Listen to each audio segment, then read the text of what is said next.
Yeah, hello, welcome everyone.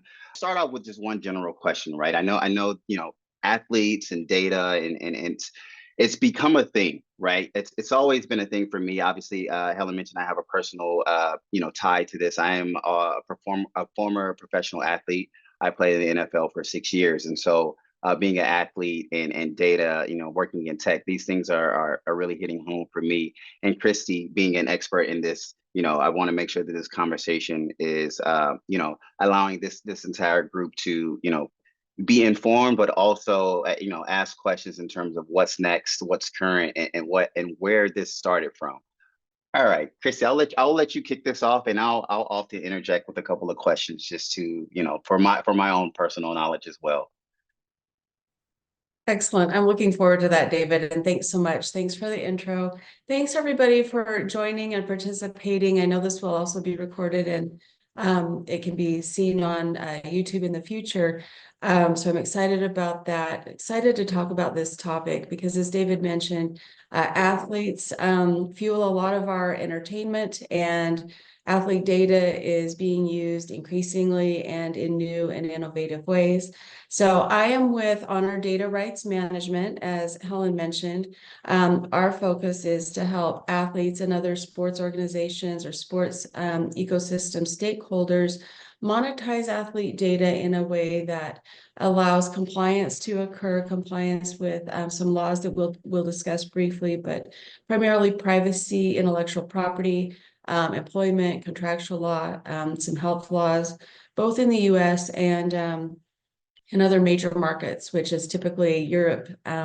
So we'll go over that a little bit, but we really help try to simplify the process of compliance with laws for athlete data and also allow all of the parties to monetize the data. So we'll get into that, jump into it a little bit. I'll let you know a little bit about myself. First, I have a background in law. I've worked on in-house corporate legal teams for many years and primarily focused on intellectual property and consumer data privacy. Also did some transactional work, but have a pretty well-rounded experience in kind of managing business, legal, and tech all at the same time. So over the last decade or so, I've been primarily focused in sports tech and data rights management, and working as a founder with Honor Data Rights Management, also consulting through sports data strategies that helps all of these stakeholders think about their policies, procedures, practices, governance, all of those things to comply with laws as they evolve, because they do evolve pretty regularly. And then also I work with the Institute for Biometric Data Optimization and Protection, and that allows all of the stakeholders to have a seat at the table and talk about the issues, talk about legislation we would like to see that benefits as many parties as possible or all the parties, and also solutions, real world solutions. So I also have taught law school, have contributed to different publications and a regular speaker in a variety of forums on these topics.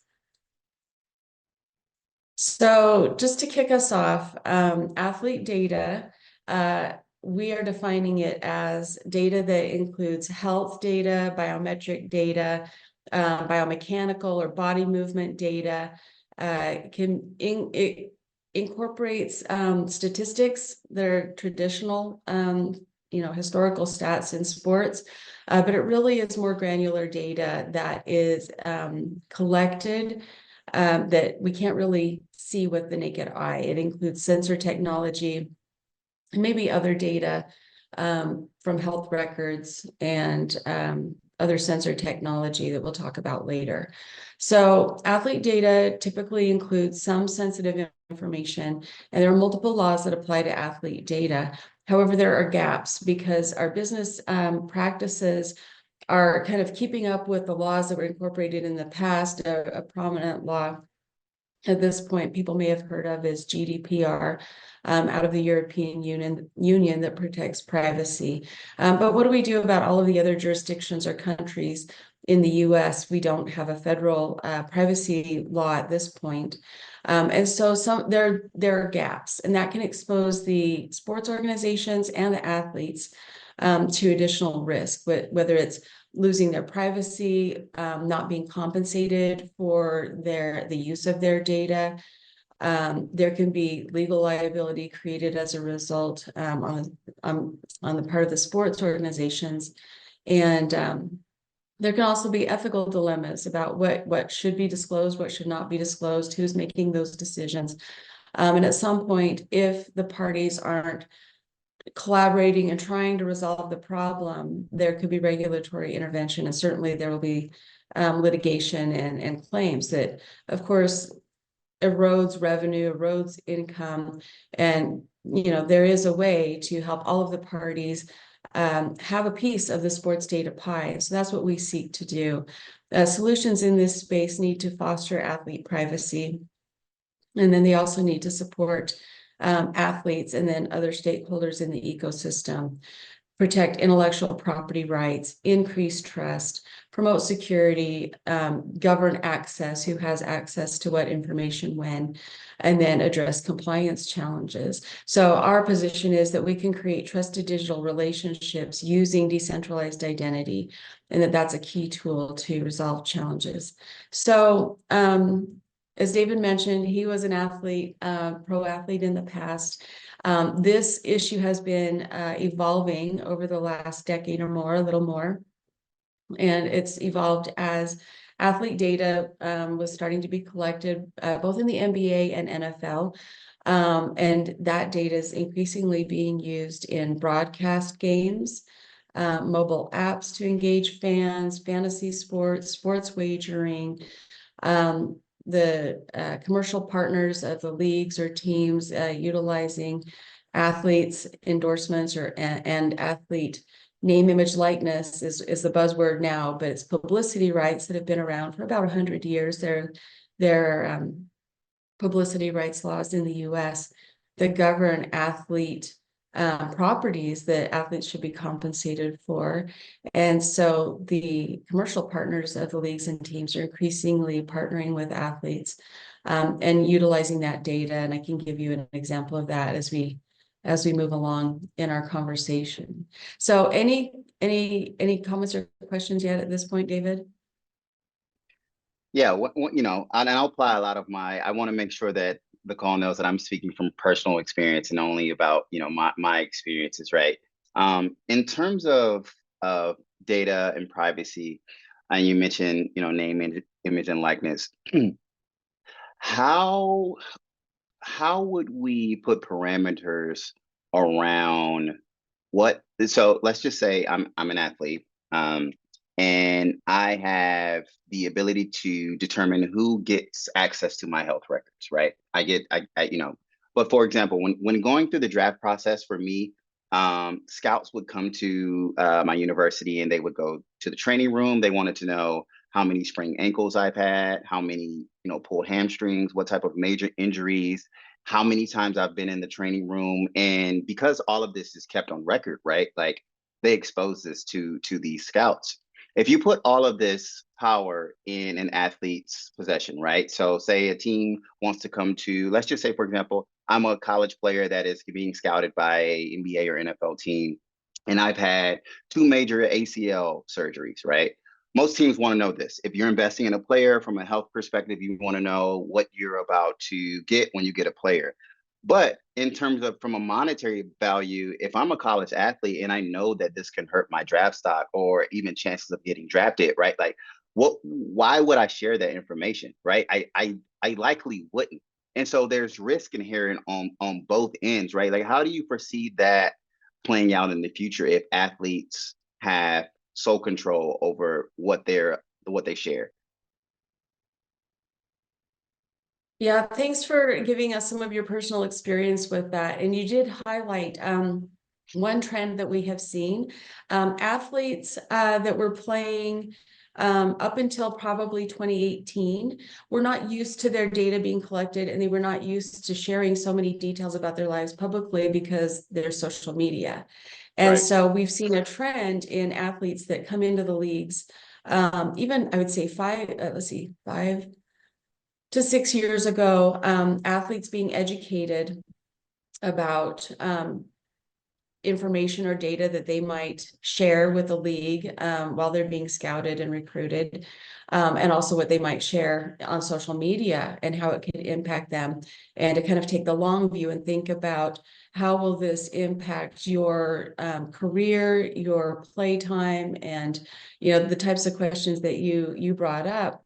But then most recently, we really have players who are willing to share, especially where they can have this data leveraged to improve their performance and be elite athletes and be their best. Athletes, of course, are competitive by nature anyhow, but if they can compete against themselves and others and really have verifiable data that can really show where they stack up, or how they stack up with the competition, or where they were a year ago, that's really valuable. And so then where the tension comes in is, say the athlete does want to share, well, say the athlete does not want to share data. They would understand, of course, they might be limiting their opportunities to be in the sport or to receive a certain paycheck. On the other hand, most athletes, that's the latter concern. They want to get into the league or the college, the university, they want to play. And so it's determining, well, I have to submit information. So what information will I share, and who will have access to it, and what will be done with it in the future? And so what we've seen over the last decade is initially, for example, Whoop armband and other jawbone armband were used by the NBA to collect health information from athletes through sensors affixed to their wrist. And that could include their sleep quality and quantity, their hydration levels, their heart rate, basic indicators of overall health and performance in an athlete. And at that time, some athletes did not want to have the data collected, and some were okay with it if it was limited. Each league has a different practice or policy under their collective bargaining agreement. And so some data may be collected in practice and in games, some may not, some may be collected only during practice, some can only be used for health and performance, others leave it more open. Major League Baseball says data can be collected, but it in no way can be utilized in drafting and setting a contract value. And so we don't, that's self-policed. So every league is a little bit different. Each union is a little bit different, but all unions or players associations agree that they want to protect the athletes and their data. And so as this has evolved over the last decade, as more wearable tech, sensor tech companies have started working with both amateur and pro athletes and teams, we've seen sports scientists see the data, kind of prove out what data does seem to be actionable and tells the story about the athlete's health and performance in an accurate way. And now we're seeing, well, how do we know that we can trust that data? We can verify the data, excuse me, and also give the athletes an opportunity to control what happens with the data, because it's very realistic that data originally collected for health and performance purposes could be used for commercial purposes, as we talked about in broadcast games or in fan engagement apps for sports wagering, etc. So we have more athletes now who are willing to share that information, but they need to be informed about when the data is collected, what will the purpose of the data be, and how will that change in the future, and they need to be notified. And that's where some of these laws come in. This slide is just an overview of the most obvious laws that can govern athlete data. And you can see there's some US state privacy laws. There are very few of those. There are also biometric data privacy laws in a handful of states, about 7 states. And then there are federal laws and legislation, including HIPAA, which most people are aware of, that governs health information. There's the Genetic Information Non-Discrimination Act that means you cannot be discriminated against based on your genetic information. There was an a new bill was introduced with federal legislators in April, the American Privacy Rights Act, that seeks to really collect all of the patchwork privacy laws that we have state to state in the US and create a federal law. And then President Biden issued an executive order last fall about artificial intelligence and how we should be treating data where artificial intelligence is being developed and deployed. And then we saw in 2023 that 40 states in the US actually introduced AI governance legislation, which really impacts these issues as well, and how athlete data can be used, collected, used to train AI tools. And the sports industry is like every other industry right now that really wants to utilize and leverage artificial intelligence. And then internationally, we have the General Data Protection Regulation out of Europe, their Digital Services Act, their Digital or Data Governance Act, that are all being deployed, as well as the EU AI Act, which some people have probably heard of, that was recently enacted this spring. Aside from privacy and data governance laws, we also have intellectual property laws, which would include, as we mentioned, NIL or name, image, likeness, or traditional publicity right. But there's also trade secret and copyright issues and laws that can come into play. You might recall a trade secret breach several years ago where one Major League Baseball team disclosed data to another team. Someone did not, it was an act of bad will, bad intention, and the person used their password at a prior team to access data with a new team and use it for an unfair advantage. And that was prosecuted under trade secret law, and he went to prison. So that was before sports wagering was legal, and we have a whole set of laws state by state that govern sports betting and what can be shared and what can't, and how we monitor and manage sports integrity where sports wagering is involved. And then, of course, because we're dealing with humans, there's contract law and employment law, and each athlete has a contract. They're also governed by a collective bargaining agreement, and they are employed in most cases. So employment law matters. So you can see it's a really complex issue. And then there's also First Amendment speech rights that state that we, the people, have a right to information. And under First Amendment laws, athletes are public figures, and what they do is of interest to us for entertainment purposes and for information. And so we are entitled to receive that information. And it's not clear in this time how much information should be shared, how much personal data about an athlete should be shared, how much is the public entitled to know, and what are they not entitled to know. And there are a lot of people opining on the ethics and the laws around that, but it's really unsettled, and the business practices aren't clear and settled. So this all exposes athletes to a lot of risk, and it exposes their sports organizations to a lot of risk, because there are a lot of unknowns as we monetize and use athlete data. So the stakeholders need to consider how they will use athlete data. And all of these parties, the leagues, teams, players associations, others on their behalf who collect athlete data, are doing that under contract, and there are a lot of different technologies being deployed to do that. But the data owners, the athletes, have proprietary and exclusive data that they want to manage. And when they allow it to be collected by their teams or their association, the union or the league, they're essentially granting some of their rights and privacy and property to those people who are doing the data collection and analytics and dissemination. And so if it's not managed by the stakeholders, they're exposed to liability, as I mentioned. And so what I think would be helpful is some examples. So for example, there is something called Project Red Card in the European Union, where some athlete data was collected from football players, professional football players, or soccer in the US. And that data was shared for sports wagering without their consent. And so they're trying to put together a class action lawsuit to sue the parties involved.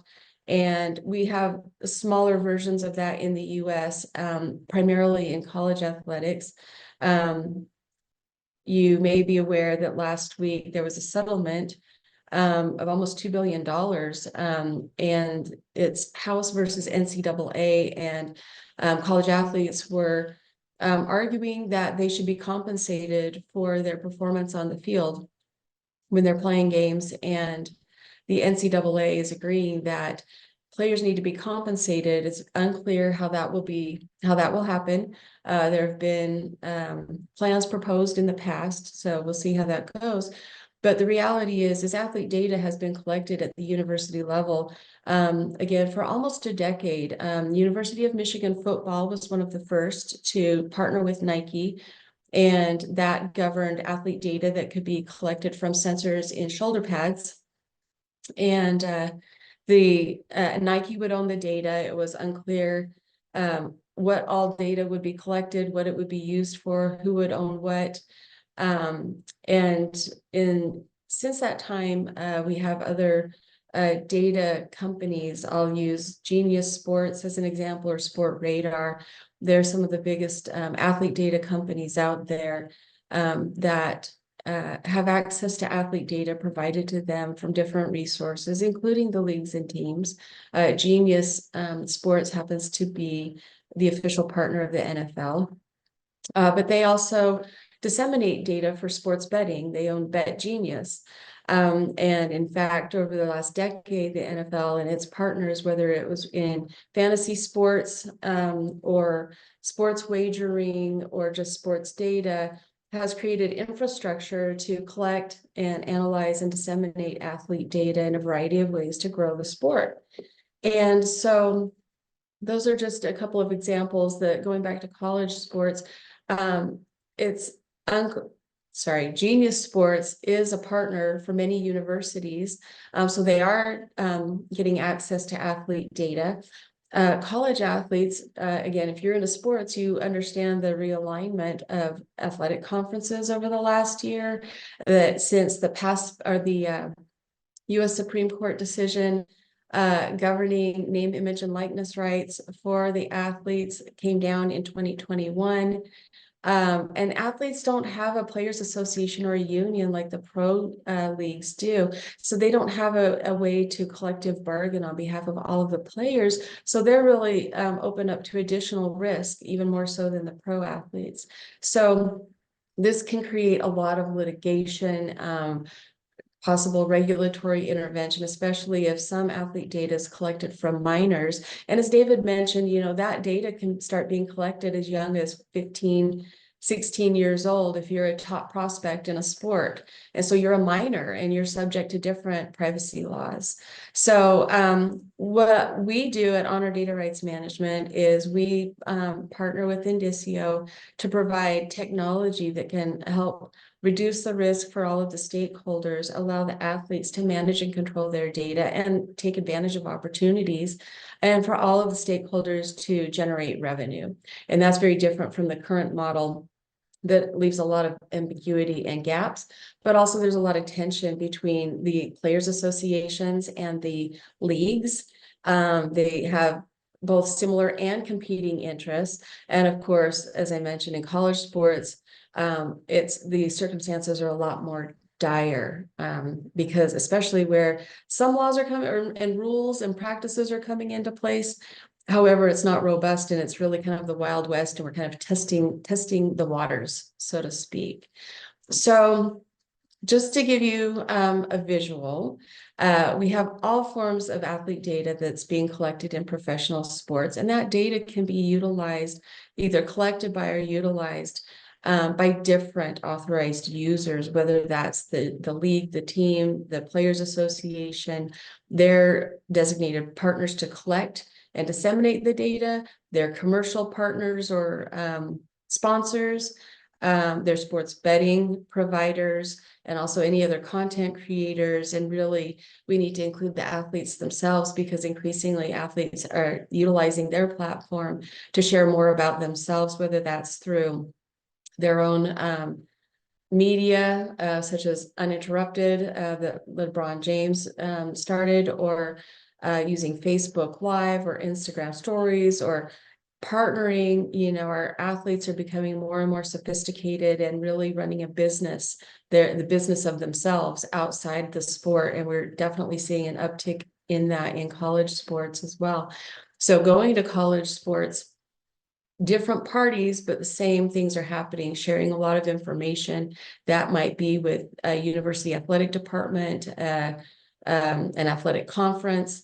And again, as we've seen this huge migration of universities going to different athletic conferences, I can't even imagine how all of that data is being controlled and managed. And we know that that's not the top priority in all of this shakeup. So that really is leaving universities and athletic conferences and athletes exposed. And so what we seek to do is create a simple process for all of the stakeholders to manage the data and perform compliance functionality and transactional functionality to benefit all of the partners, and also authenticate the data. That's one thing that's certainly most valuable in all of this, is especially if we're talking sports wagering and integrity monitoring. You can only monitor integrity if you can validate certain things. And in the past, it was as simple as validating a game, the outcome of a game.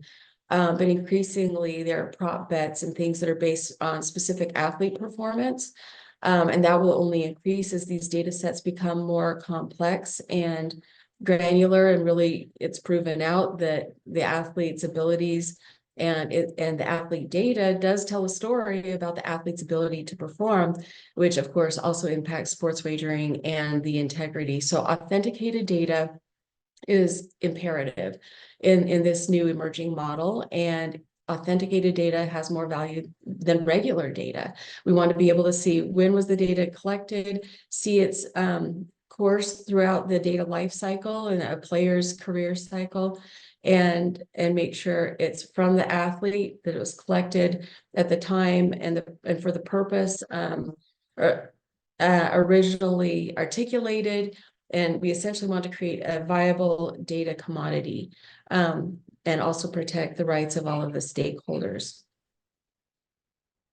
Any other questions, comments at this point? Yeah, Kristy, I had a couple thoughts, right? When during my stint in the NFL, right, I think Whoop was just becoming a thing, right? And they came around to the locker rooms and they were literally giving the things out for free, right?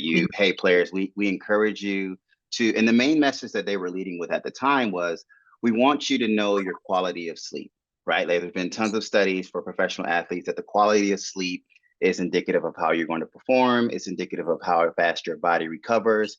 All of these things, right? A couple of players were, not really into it and not really, jumping at the bit with we're trying to wear it. And some were like, okay, cool. I want to see, and this allows me to know if I'm getting quality sleep.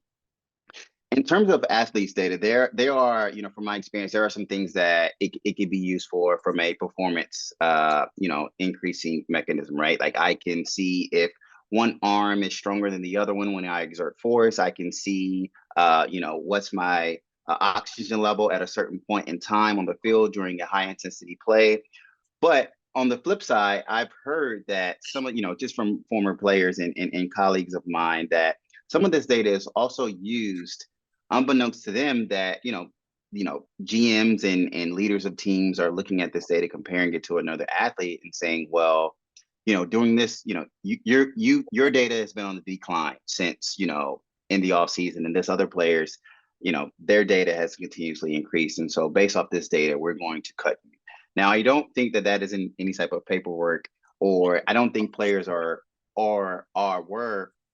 don't think they were aware or are aware that these things are happening.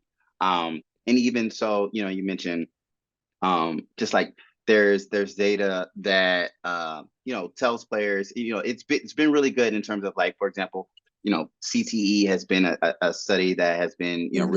really taken off in the last decade.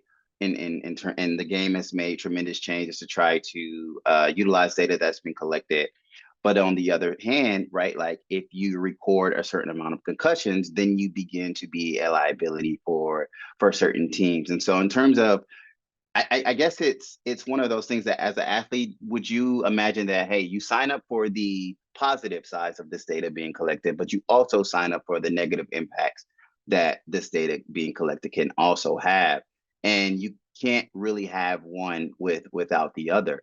And one of the things you mentioned in terms of, if I'm a seven, NIL has been amazing for college sports. It's just it seems like the Wild West to me. I'm very far removed from my college playing days, but it seems like there's a huge pool of things, and everybody's trying to grab with no governance around who grabs what, when, how, and where. If I'm a 17 or 18-year-old kid, literally a child, and I have access to, all this money, and I have access to all my data, who's in the room speaking for me if it's not beneficial for me to have these things, right? Like, if there's been so many laws made around, obviously just recently, that, being able to make money as a college player is, I'm jealous, right? Like, I can't even imagine. But as far as a 17 or 18-year-old, how do you ensure that the right people are in the room that have these athletes' best interests at heart, right? Because you're not going to invite 10 of the college's best athletes to say, hey, what do you think about these decisions, or how would you see this going? Because, again, as a 17 or 18-year-old, if I know that another, you know, player is making these decisions for me, selfishly, I want my opinion to be heard as well. And there's no players union. So how do you ensure that the athletes, from a governance perspective's voice, is being taken into consideration? How do you foresee that? Yeah, that's great. All good points and questions. I'm going to start with your last question first, which is the Okay. college athletes. Because traditionally the athletic department has been tasked with trying to educate athletes. And like you pointed out, 17, 18-year-old kids, 19, they are more sophisticated now, I think, in some ways, but in general, don't care, right? They're thinking, I want to play ball, or I want to, whatever my sport is, I want to play. And I have friends and I have family and I have a social life and I'm on social media and I want to look good. These are kind of like the pecking order of priorities, it typically for someone that age. And so even though they have athletic department advisors that are there to try to advise them on these issues, and we have seen more advisors that are looking out for athletes from a personal perspective, not, to the athlete directly, not through the university, that has cropped up. So you have to find viable and reliable, trustworthy people in that situation. And then there's also a little plug for a group called Altius Group, if you've heard of them or not heard of them. They were started by Casey Schwab and some other partners, and Casey used to work for the NFLPA. And he was one of the early people tasked with educating athletes coming into the league. I think probably around 2017, 18, 19, and educating them about these issues. But it's a huge, effort of education, and it would have to be a priority. And it is becoming more of a priority because in each state that has a name, image, likeness law, you have to comply with the law. And so athletic departments and administrators are definitely trying to comply with the law. So, they are making efforts, but still to try to reach every uh, college athlete and help them make the best decision for them is a challenge. And then it goes back to kind of in reverse chronology from your question, going back to the pros.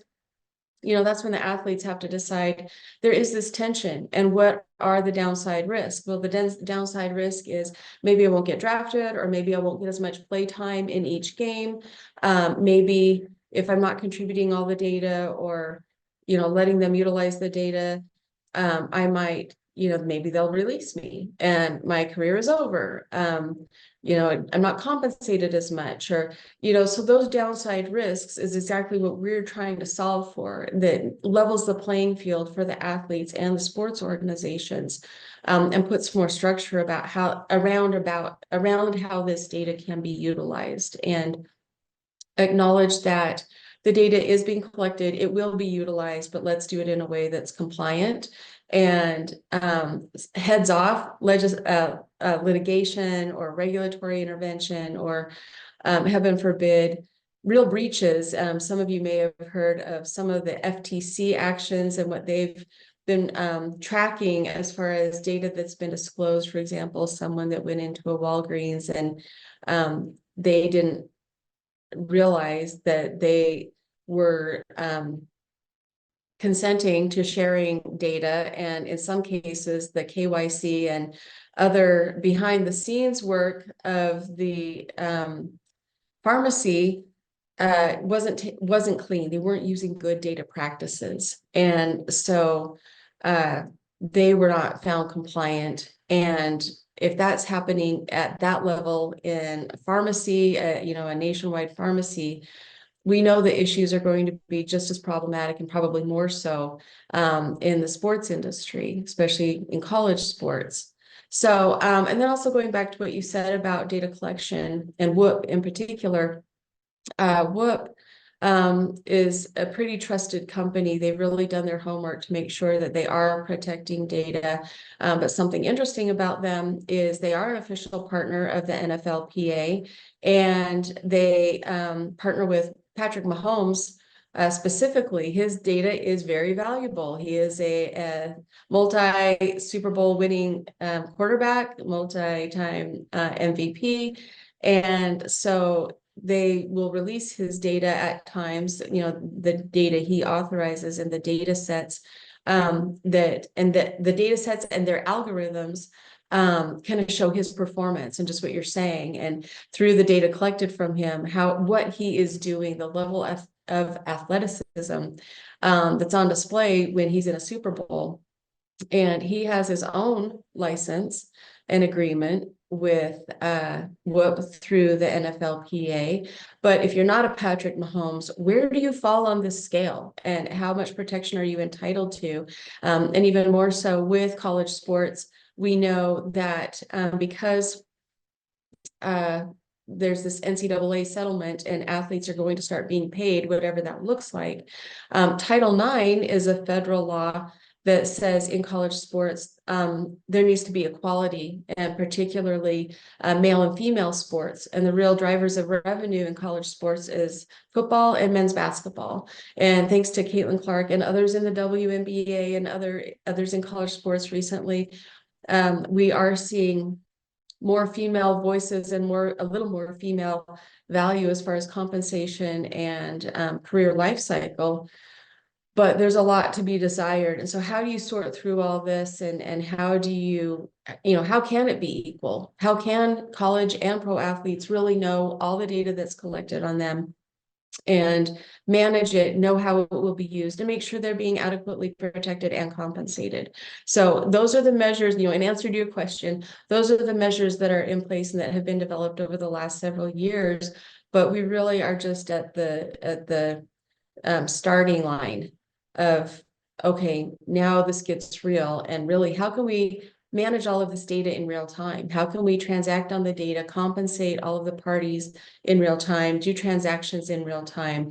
And we think this is the solution, that we can provide a tool that will allow athlete data to be shared according to their their ownership, their management of the data, and with the help of professional associations or unions, and make sure that they're managing the data and it's being used in a way that they have consented to. So we can take all of that data that's being, and you brought up some good points too, David, about you can measure your strength, your force, your load, your speed. You can, even in other areas, you can track your eye movement to determine your decision-making abilities, how fast you think, and the quality of your decisions in the heat of the moment.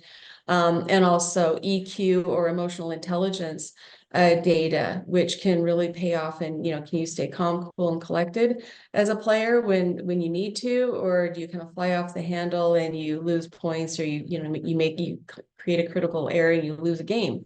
So what we want to do is provide verifiable credentials or decentralized identity structure where this data can be shared in full or in part. It can be shared together. You can have it collected by one entity, verified by that entity, issued and verified, and know that the data is authentic, that it's from the source that it came, that it is said it comes from, and that it's accurate, that's not been altered, and that you can trust it, and that you can utilize it from that point on for the purpose authorized, and that it'll be accepted. And this is also very important because if you're outside the commercial world, in the academia, there's a push to have digital trust or trusted data ecosystems and democratize data. And so we also try to seek to do that because as you may be aware, academic is a lot of aspirational and realistic. And then in business, it's a lot of reality and can you really be aspirational? And so we seek to really be a trusted data holder, essentially, or custodian, and also allow the data to be optimized and utilized in the way that all of the parties want it to be. So this will not be a linear process, but for the sake of this conversation, this shows a linear process of how data can be collected from an athlete and then authorized, excuse me, authorized by the athlete or the agent, whoever works on their behalf, and verified, and then disseminated in an authorized way to authorized parties. And so the data would all be controlled by the athlete, but the credentials that are collected on behalf of the league or the team or the union from the athlete can be issued and verified from the collector and the issuer. And in many cases, it will also need to be verified by the Players Association or someone acting on the athlete's behalf. And then it can be utilized for the authorized purpose. And this can be repeated over and over and over again. And it can be repeated within an ecosystem, for example, in the NFL that has partners in place. It can share all that data to the same partners over and over again as data sets emerge, as the innovations emerge, as fan engagement opportunities emerge, so that really we're trying to do all of this in real time. And so I want to stop sharing for now, but just thinking through realistically where this could all go. If you're a college athlete or a pro athlete, or even if you're an amateur athlete, I don't know if you've heard of Baby Gronk. Excuse me, Baby Gronk is young. He's not received any collegiate offers or pro offers, but he holds himself out as, I'm the next Gronk and I can ball. And, we need to really think about who's looking at him already from a recruiting standpoint, and how do we allow him to monetize his brand, because that's the world we live in now, but also protect his opportunities to go play for a college or be drafted into a league if that's where, if he's really that high caliber of athlete. And so this seeks to solve those concerns. But the primary goal is to utilize a structure that we can utilize decentralized identity and really leverage that so that the athletes don't have to actually share data. There are a lot of different data collectors in the sports ecosystem. There's no way to create a consolidated data, one database.